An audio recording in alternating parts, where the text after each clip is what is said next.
Welcome to Data Science with Partha. In today's video, we will discuss the add time and autocode methods of the series object. The add time method, as the name suggests, gives us the records at a specific time period. So in general, whenever the data sets have some kind of time periods attached, or let's say the data is organized in some manner where time period is involved, then this particular method is used. Now the basic functionality is to filter out the data based on a particular time. So let's see an example and understand how the add time method works. Jump into my PyCharm. The first thing that we need to do is we need to import our libraries. Let's import pandas.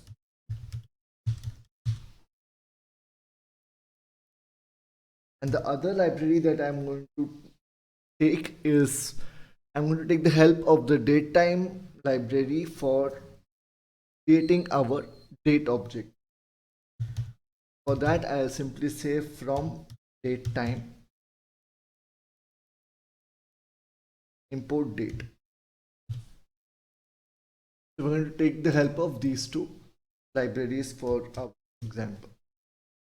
Once both of these libraries are loaded, now let's create a sample series object. I'm going to call this as my series.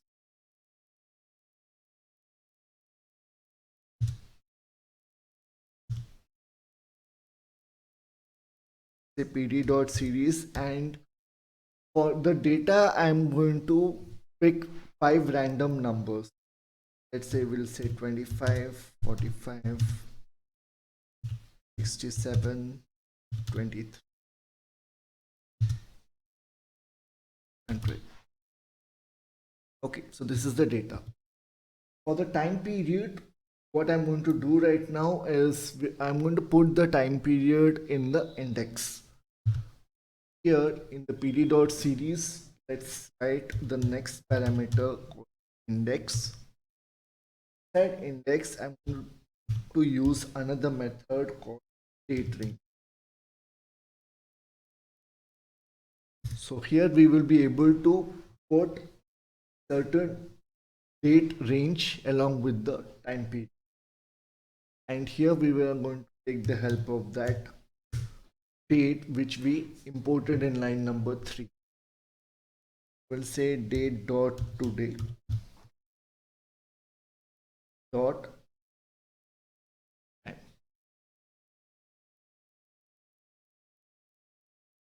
The next thing is we needed 5 values because we have written 5 values in our data.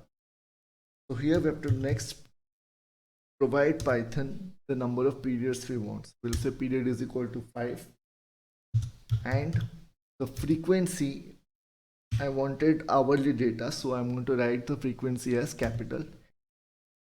This will provide me the hourly data for these 5 periods. Now as soon as we run this, the MySeries object gets created. Now if I look at the view as series, you can see we have the date, we have a time period, and the values corresponding to this particular time period. Okay, let's apply particular, let's say we want to pick up from this data the 2 a.m. value, that is 67. That we can do if we simply apply the add time method. Now we will simply say my series dot add time. Inside this I can simply mention 2 a.m. We run this. Now here in the output you can see we have written 2 a.m. but Python is clever enough to understand that this is the record where we wanted. and the value is given as. Okay. Now next let's take a look at the autocode method. Now the autocode method is used for calculating the Pearson's correlation coefficient of a series with respect to the same series but the lagged version of. What do we mean by the lagged version?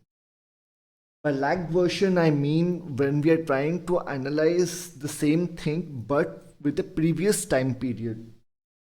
So let's say uh, we have the stock market and we are interested in a particular stock. So let's say if the stock is, for example, stock A. So the stock A value can be checked for multiple days. So now the month of August is going on. So I can take the value of January till August and I can check the information. Now, in all of these months, I can actually compare this data with the previous year data. So let's say Jan to August of 2020 can be compared with Jan to August of 2021. That is what I mean when I say the lagged version of. Now by default, what the method does is it calculates the one lag autocorrelation for us. But the by changing the parameter of the lagged version, we can actually ask Python to calculate different lags. Now let's see an example to understand this. I'm going to create a new project. So let's say we call this as my series 2. And my series 2, let's keep just 4 to 5 values. So we'll say pd.series. But this time I'm going to choose such kind of values which would have relation among themselves. So I'll pick up, let's say, 4 numbers. Well, the numbers keep increasing, or let's say doubling themselves for every period. Let's start off with 100. Number 100, 400 and 800. The reason I have chosen these numbers is that every period, the next period is a double value of this period. When the correlation is calculated, then we should be getting the value of 1 because it's a perfect correlation between these numbers. So let's check this. We'll say my series 2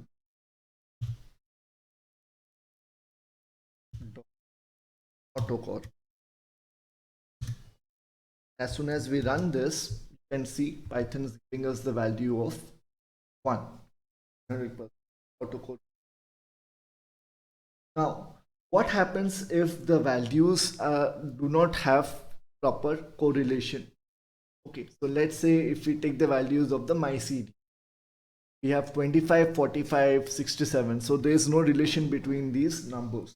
What happens when we apply the autocore method on such kind of data? Now, when the values are defined in such a manner that the correlation is ill-defined, then we would be getting a NaN value. So by NaN, I mean not a. Let's see it in action. So we'll say my series dot autocore. And when I run this, we are getting a value of minus 0.70. So this value has some kind of relation. So it is giving me a value of minus 0.7. This particular series, we're getting a value of. But if Python is not able to calculate the value properly, it would give out a number of, not give any number, but it will simply say NaN, which means not a number. So this is what I have for you in this video. Let me know which method you found the most useful in the comments. If you liked the video, found it useful, please like, share and subscribe to my channel. Thank you.